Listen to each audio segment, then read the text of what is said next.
Ano ba yung sinasabi mo, pre? Huwag kang magsasalita ng ganyan sa tatay mo. Madali lang kasi sabihin sa'yo yan, pre. Dahil hindi ikaw yung nasa sitwasyon ko. Oo, alam ko naman yon. Pero tanungin kita, kung sakaling gawin ng anak mo ang ginawa mo sa tatay mo, ayos lang ba sa'yo? Ang sa akin lang, pre, maikli lang ang buhay. Sasayangin mo ba ang oras mo sa pagtatanim ng galit at sama ng loob dyan sa puso mo?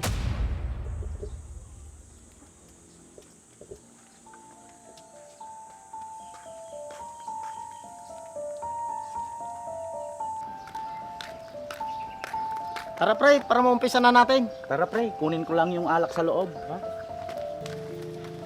Teka lang, pre. Nakasalubong mo kanina si Mang Romeo, hindi mo man lang pinansin. Ay, hindi ko napansin eh. Abayaan mo na yung matandang yun. Halika na.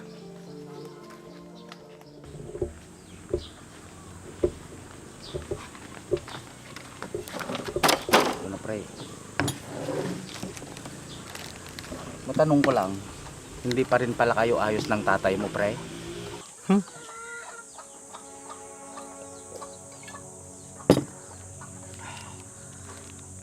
Hindi kami magiging maayos ng matandang yun. Bakit naman, pre? Dahil ba dyan sa bahay na binigay ng tatay mo kay Jere? Oo, pre. Si Jerry lang naman yung anak niya at wala akong pakialam sa kanila. O, tay.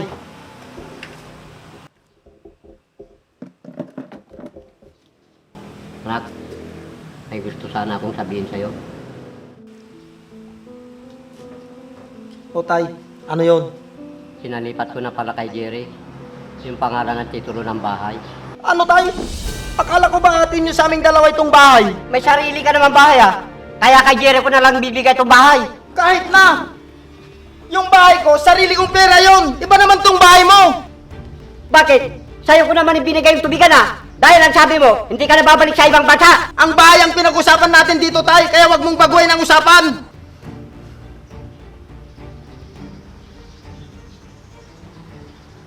Pasensya ka na anak. Dapat pala, sinabi ko muna kayo. Hayaan mo, kapag nawala ako, pwede nyo naman ibenta tong bahay. Saka nyo paghatiin ng pera. Hindi na! Isaksak nyo sa bagay nyo itong bahay!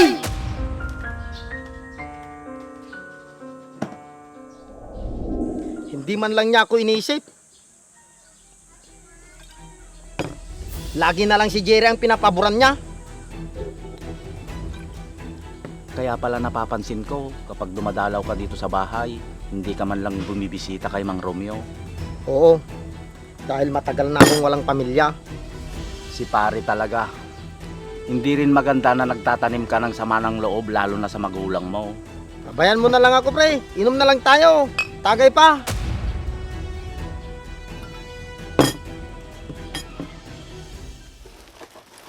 Ay, Mang Romeo, tulungan ko na po kayo. Sige, dito mo na lang ilagay.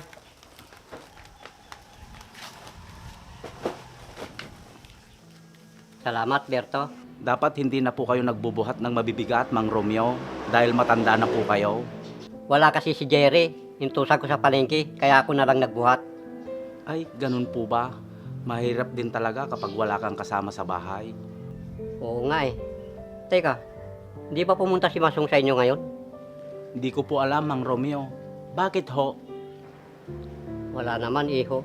Nakikita ko lang kasi si Masong kapag bumibisita sa inyo. Gusto nyo ho ba pumunta sa bahay kapag nandyan si Masong? Nako, hindi na, iho. Sigurado ako, di naman ako kakausapin nun. Saka baka magalit pa sa'yo si Masong. Sige ho, kayong bahala. Mauna na po ako sa inyo, Mang Romeo. Sige, Berto, salamat ulit. Sige po.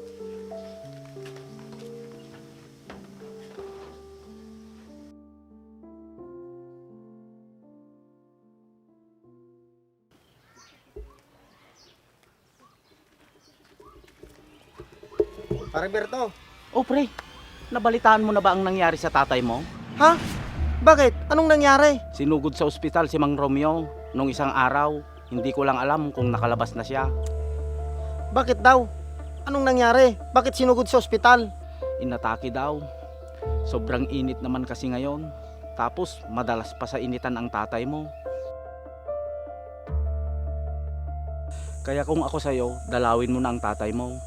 Uy pre, natulala ka na dyan. Ano yan, pre? Ang sabi ko, puntahan mo na si Mang Romeo. Kalimutan mo na yung samahan nyo ng loob. Hindi pa naman mamamatay yon. Kaya saka ko na lang siya pupuntahan kapag malapit na siyang mawala. Kasi kapag nawala yung matandang yon, pwede ko nang ibenta yung bahay. Ano ba yung sinasabi mo pre? Huwag kang magsasalita ng ganyan sa tatay mo. Madali lang kasi sabihin sa'yo yan, pre. Dahil hindi ikaw yung nasa sitwasyon ko. Oo, alam ko naman yon. Pero tanungin kita, kung sakaling gawin ng anak mo ang ginawa mo sa tatay mo, ayos lang ba sa'yo? Ang sa akin lang pre, maikli lang ang buhay. Sasayangin mo ba ang oras mo sa pagtatanim ng galit at sama ng loob dyan sa puso mo? Bahala na, pre. Hayaan mo. Pag-iisipan ko yung sinabi mo.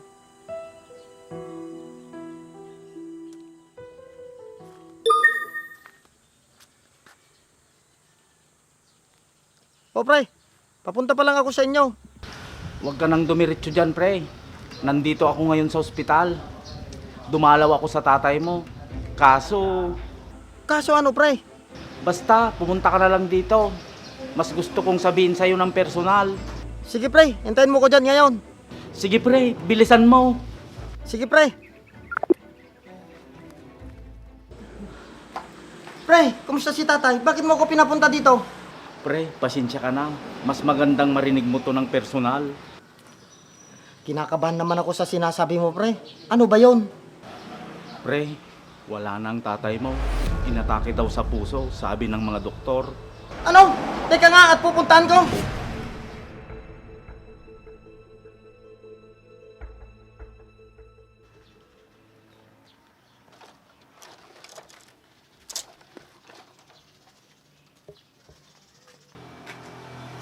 Pare, nakikiramay ako sa'yo. Anong balita kay Mang Romeo? Mamaya siya ihatid dito sa bahay para sa burol niya. Pasensya ka na pre, kung hindi ko agad nasabi sa'yo. Huwag mo nang isipin yun, pre. Tama lang yung ginawa mo. Hindi na ako mabot, pre. Wala na yung tatay ko, pre. Tama na pre.